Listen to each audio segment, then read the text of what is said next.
औज़ुबिल्लाहिमिनश्शैतानिर्रजीम बिस्मिल्लाहिर्रहमानिर्रहीम।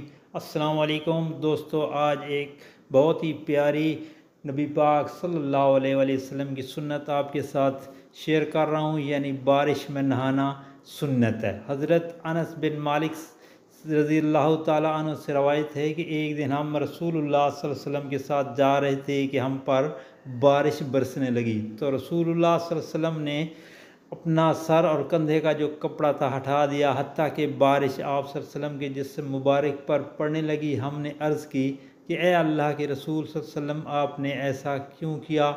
आप सल्लल्लाहु अलैहि वसल्लम ने फरमाया कि ये अभी अभी अपने रब की तरफ से आ रही हैं। तो दोस्तों, इससे पता चलता है कि ये बारिश की जो छींटे या कनियाँ होती हैं ये पाक होती हैं, तो इसमें नहाना चाहिए।